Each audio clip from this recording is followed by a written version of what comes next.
Not Much Snorkeling by Björn O, read by R.W. Rushing. Not Much Snorkeling 1. Let me begin this story at its most comfortable and joyful moment, right before things started to take all those turns I will soon describe to you in as much detail as I can, but have no pretension to explain. We're only in early June, but the Brussels sky has been cloudless and the temperature over 30 centigrade since the week began. I've taken this Friday off and now find myself in one of the few swimmable waters still to be found in metropolitan Brussels, namely the fountain located in the middle of Square Montgomery. For the sake of comfort, I'm wearing my cyclop and snorkel, even if you can argue that there's not much underwater flora or fauna to see at the bottom of the fountain, except possibly through a microscope. In a few moments, a stranger will appear at the same place, surprisingly to say the least, as if it weren't odd enough that even one individual had thought of the possibility of swimming right here and at this very moment, instead of doing something more conventional, like shopping.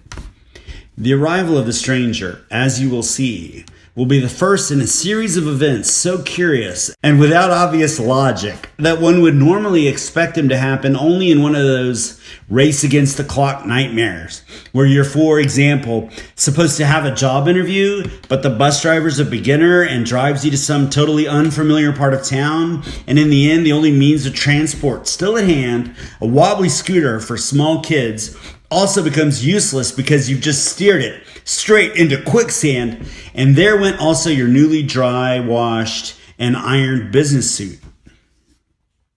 While the men and the women in the interview panel are impatiently glancing at their posh wrist watches in a conference room in a completely different part of town.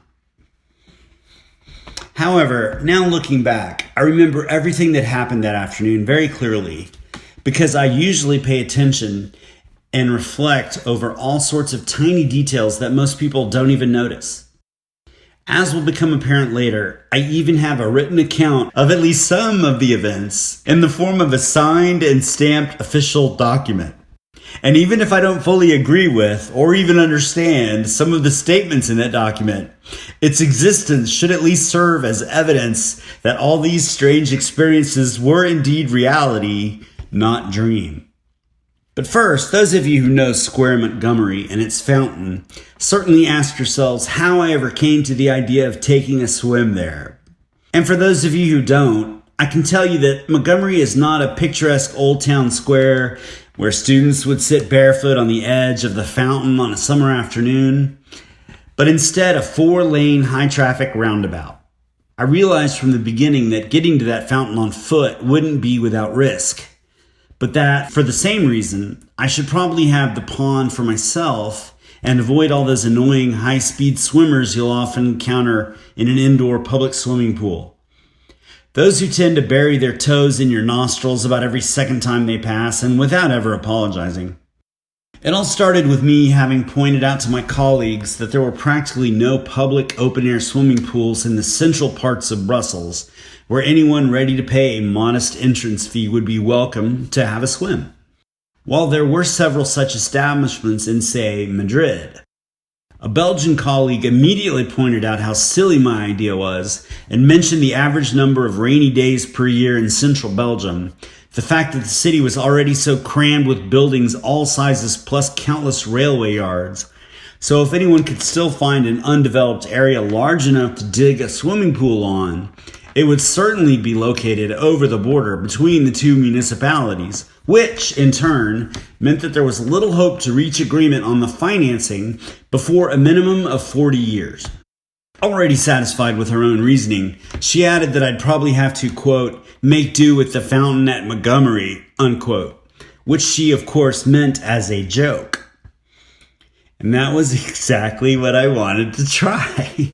I'd often thought that those who dismiss every original idea as unfeasible right from the start never make any interesting discoveries, which is a pity, considering how much more attractive it has become to make interesting discoveries in our time, as it no longer entails the risk to get 200 lashes or being broken on the wheel. So around Friday noon, I was already dressed in swimming trunks and a bathrobe, plus a couple of brand new, rather colorful jogging shoes. The flip-flops, however, I left at home as I realized it would be a tough enough task to cross the huge roundabout on foot, even in the best possible shoes. In one of the bathrobe pockets, I'd put a transparent little plastic purse containing my old mobile phone, a few banknotes for possible expenses, plus an extra pair of swimming trunks. In the second pocket, a paperback of Sartre's La Nausée, in case I felt like lying back for a good read on the lawn which surrounds the fountain. It was only at the subway entrance I realized how much wiser it would have been to put on ordinary pants and a shirt and instead pack all the swimming gear in a bag.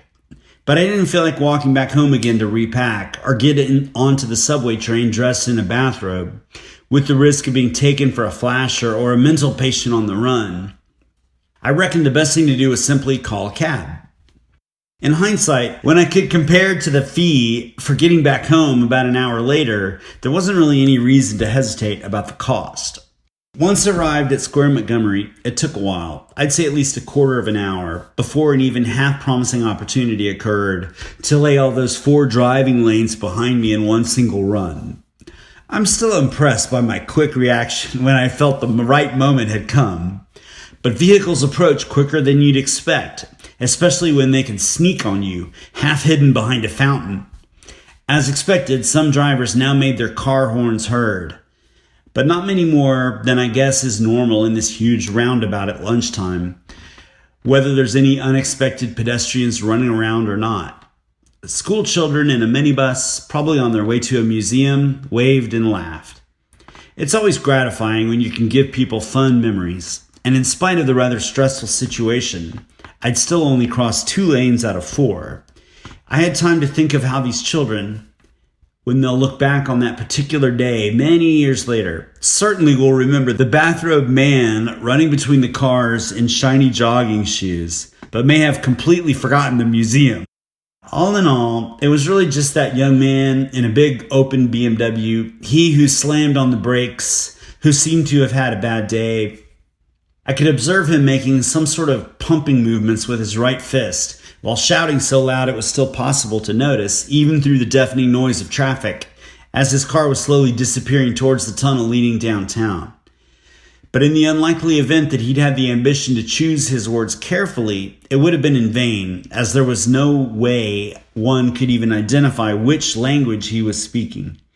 I thought afterwards that this category of young men who run extra lavish convertibles and use plenty of hair gel almost always have a cigarette in their mouths, but in this case nothing smokable could be seen. Perhaps he was already grumpy because he had run out of cigarettes, or because his lighter malfunctioned and I just happened to be the first one to come his way and whom he could take out his anger on. As I finally arrived safe on the circle-shaped lawn by the fountain, it was time for a quick assessment of the snorkeling terrain. I had definitely been right to leave the flippers home. The water in the fountain pond was anything but deep. Rather than swimming, it would be more like trying to float a little, while supporting myself on my knees and forearms. The pump system and fountain jets, at least, kept the water reasonably clear and also a little cooler than one would expect from a knee-deep pond on a high summer day. I put on a cyclop and snorkel out of habit and stepped into the water. And I found that after all, it had a really soothing effect to slowly float in that pond while peeking through my cyclop, even in this rather monotonous waterscape. I enjoyed the contrast between the heat of the sunshine and the coolness of the water, and tried to go through some mindfulness exercises I'd just learned. But as so often, when you feel you are at your very best, someone will soon be there to disturb you. 2. He who came to interrupt my meditative moment there in the fountain was a mustache-adorned, fairly robust man of average height, who I soon must have arrived on a motorcycle, as his all-blue jacket and pants were far too warm for a high summer day, and seemed to me made out of that material typical for motorcycle clothing, plus the fact that he was wearing a large orange helmet. He was already at the edge of the fountain when I first saw him and heard him. My first conclusion was that the man couldn't possibly be someone I knew, as I had decided to keep this particular excursion plan to myself. Still, judging from all other circumstances, it was clearly my attention he was now calling for. Making no sign of starting to undress and get into the swimming trunks himself, he was instead making repetitive movements with his right hand. That come over here gesture you sometimes see people make when they consider something to be urgent and the surrounding is noisy. Plus, of course, there was no one's attention other than mine that he could possibly hope to attract from where he was now standing. Had he run down and needed help? But why then approach the only individual in the vicinity who was having a swim in peace and quiet, and who was less likely than anyone to have a vehicle nearby or a mobile phone within immediate reach in case there was a need for an emergency call? As soon as I got close enough, the man introduced himself as Frans Nederlands, but at first took no initiative to a handshake. To me, it feels very awkward not to shake hands when I introduce myself. So I anyway reached out my hand in his direction while pronouncing my exotic Scandinavian name as clearly as I could. For some reason, he now looked puzzled, but took off his glove and answered my greeting, if only with a simple bonjour. Vous préférez français? He continued, and I said yes. I guess he was Flemish by the name to judge, but there was nothing wrong with his French. If a little austere in his tone and manners, he still seemed to be of a curious nature. Because what now followed was a series of questions, for the most part concerning my choice of snorkeling terrain. For example, whether this was the first time I had chosen this fountain as a place to swim, how the idea had come to my mind, and what purpose it all served. I briefly explained the circumstances, adding a few words about the charm of snorkeling. To go back to his first question, I said truthfully that I had never actually set my foot in this particular fountain before, but that many years earlier I had tried to dip in another one in the city of Skövde in Sweden, I added for clarity. But either he had lost interest in my replies at an early stage, or I had not made myself understood, because he now unexpectedly wanted to know whether I was aware of some laws and decrees. He referred to them by number, as if ordinary people held such numbers in active memory. Might he be a lawyer? Why not? After all, many more than just brutes and rebels ride motorcycle these days. As far as the laws he had mentioned, I had to admit I had no idea. Even if I realized that people who ask you about trivia of which you're almost certain to be unaware are most often know-alls who simply want to shine at the expense of others. A little nervous, I now started stumbling over the words, which had as an effect that Franz immediately switched to English. With years of university studies behind me in French, I could now well have felt a little hurt. But I chose instead to try an icebreaker by flattering Franz for managing so well in both French and English, adding that I'm a linguist by training myself. However, this compliment didn't quite seem to have hit the right note, as he now gave me a long and not unambiguously friendly look. He changed the subject again and asked me if I could show him my ID card. I said that for obvious reasons I couldn't show it immediately, as no one would deliberately carry his wallet with him underwater. It was probably a good thing that I'm not one of those inclined to add teasing comments like, "You got a screw loose or what?" Because as far as I could judge after only a few minutes, Franz appeared to be most comfortable as long as he could play a sort of alpha male role in modern speak, and may therefore have not taken such a remark the right way.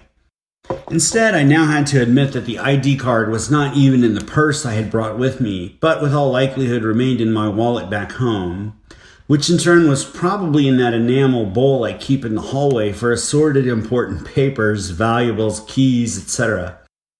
I was wondering if I should add that the bowl is not a bowl in a proper sense, but my great-grandmother's century-old potty from the summer cottage in Småland. There's a rumor that no one less than literary giant Wilhelm Moberg had once thrown up in it as a child. But Franz seemed to have a rather inflexible nature who got easily stuck in the details he had already decided to ask me about. so I concluded he was unlikely to care much for trivia, entertaining or not.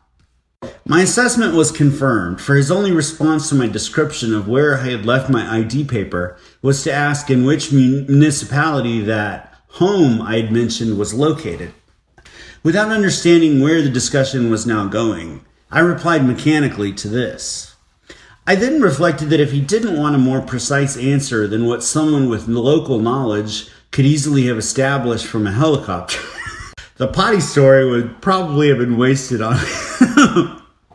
Anyway, a little impolitely and without apology, he now walked a few steps away to make a phone call, and I started to hope that this might be a sign that he was getting tired of me and would soon be leaving. But instead, he asked me to come with him, adding that he assumed I must have had some more clothes on when I arrived, and suggested that I should now go and pick them up.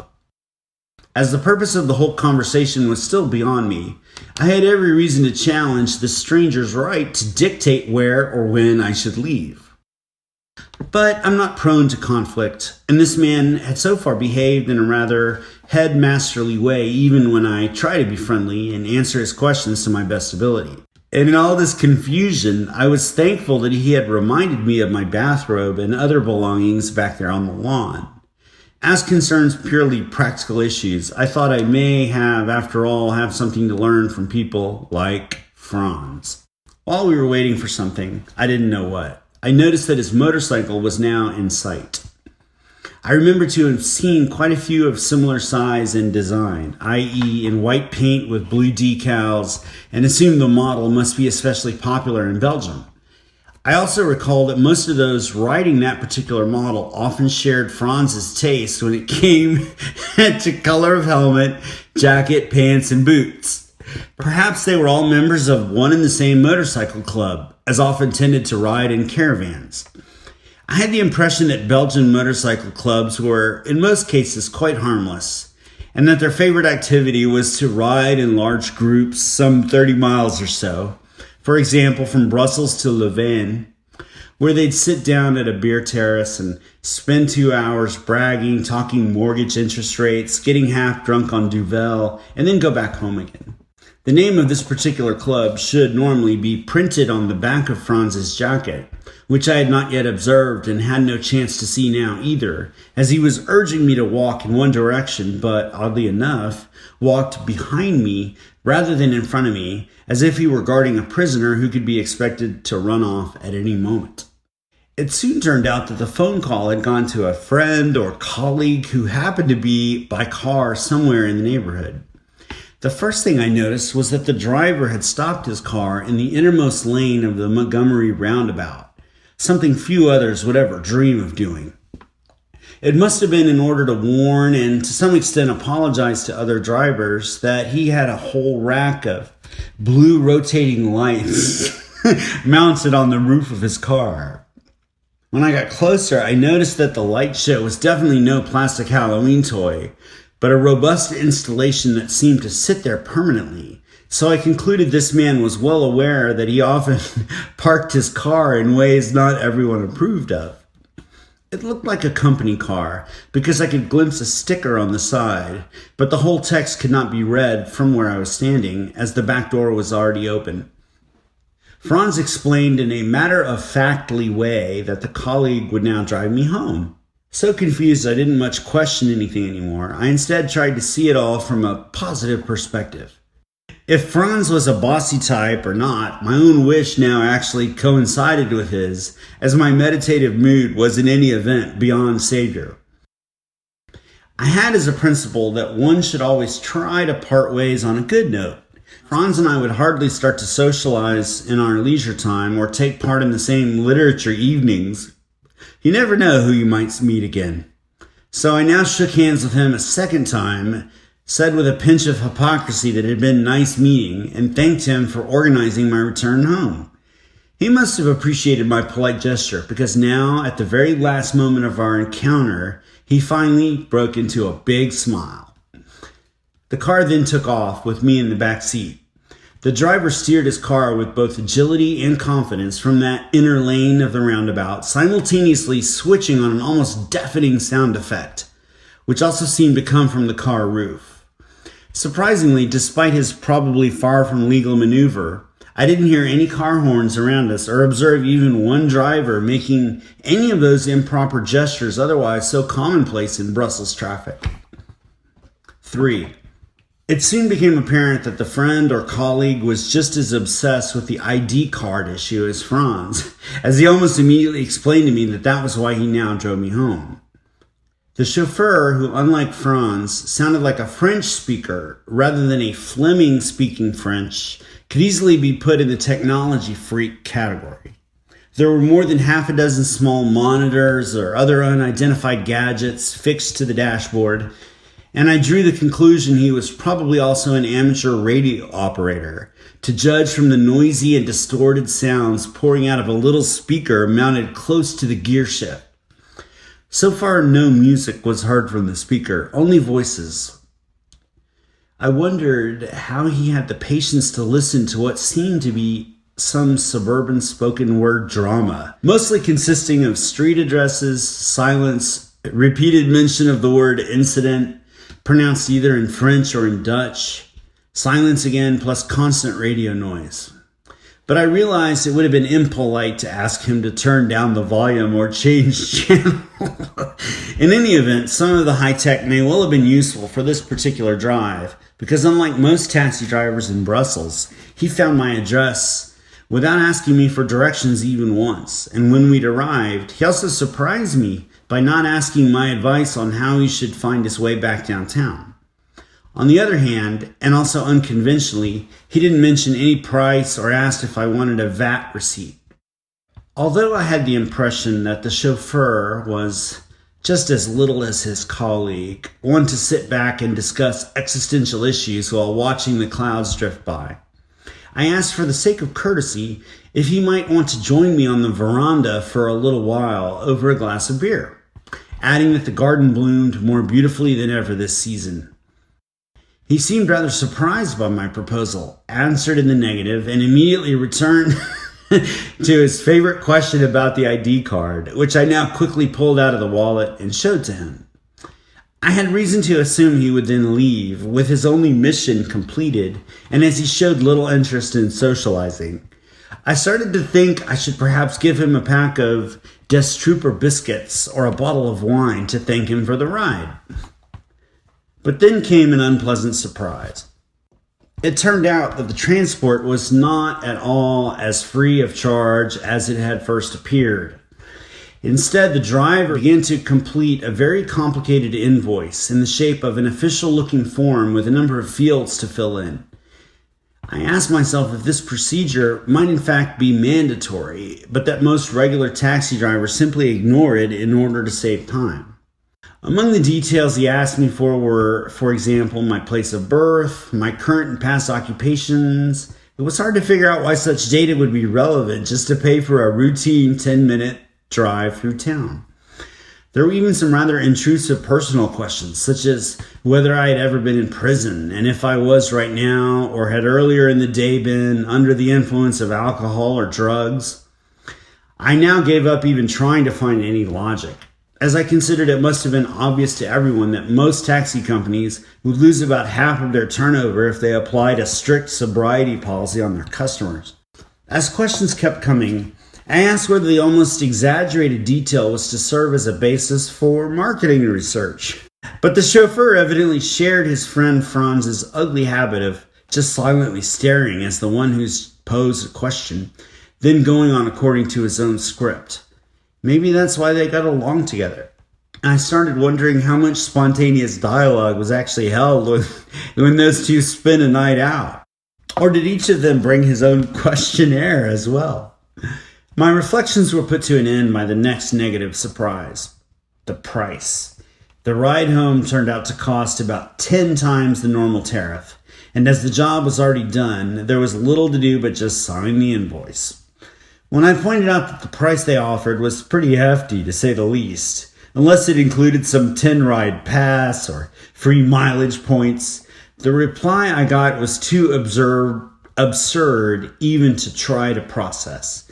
Because what the man explained next was that he now recognized my name and contact details and in case I had to be picked up again sometime in the future under similar circumstances, it would cost me twice as much, and the next time 4 times as much.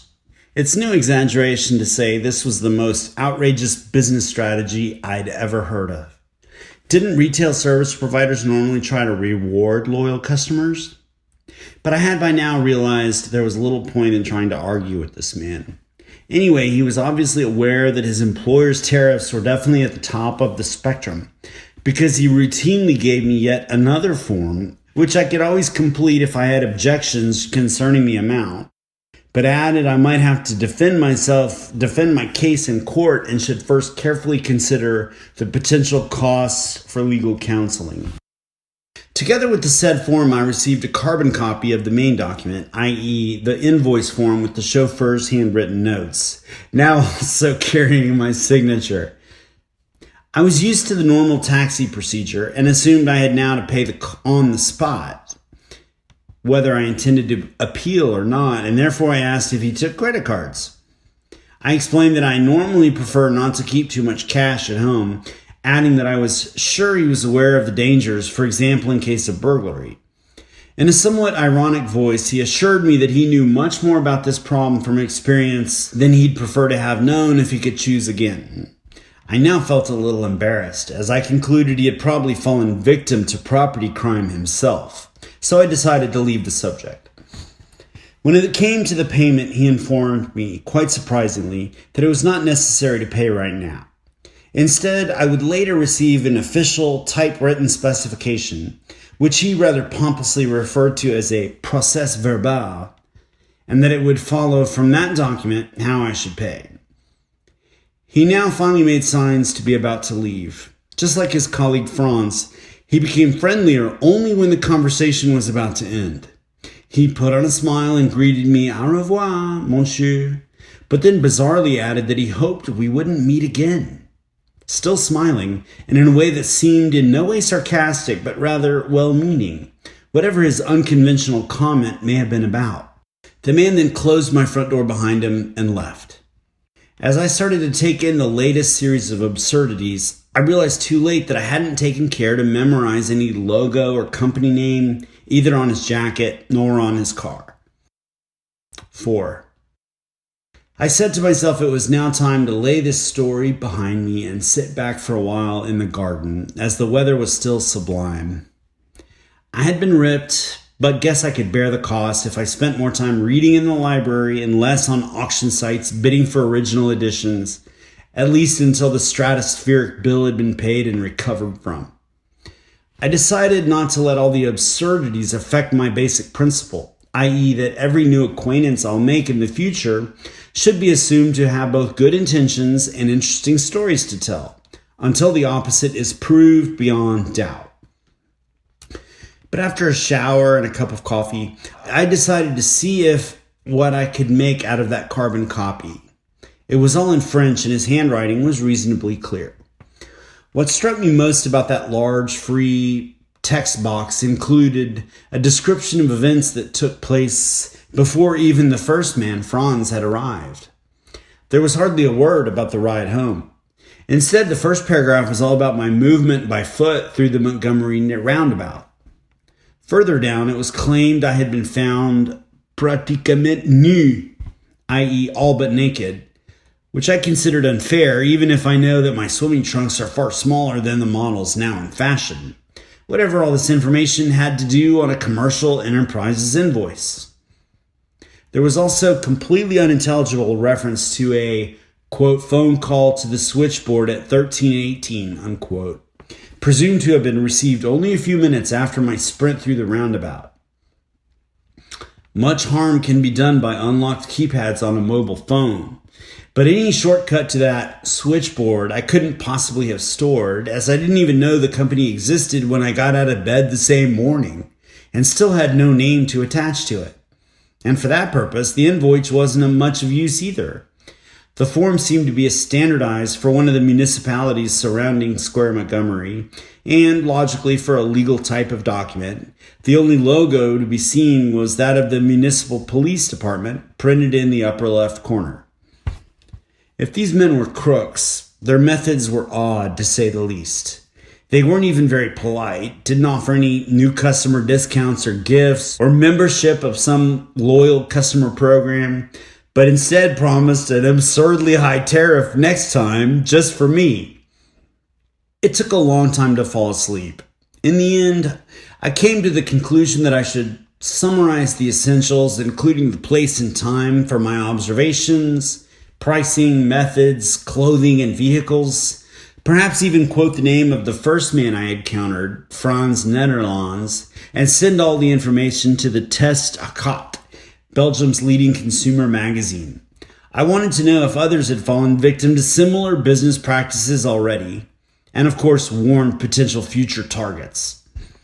In the meantime, with so many important pieces still missing, I can only advise you all not to pay attention, slow down, or make eye contact, let alone approach or start a conversation with motorcyclists whose helmet, garment, and vehicle correspond to my description above, even if they try every conceivable trick to get your attention, such as flashing lights or sound effects. Just try to leave the place as swiftly and discreetly as possible.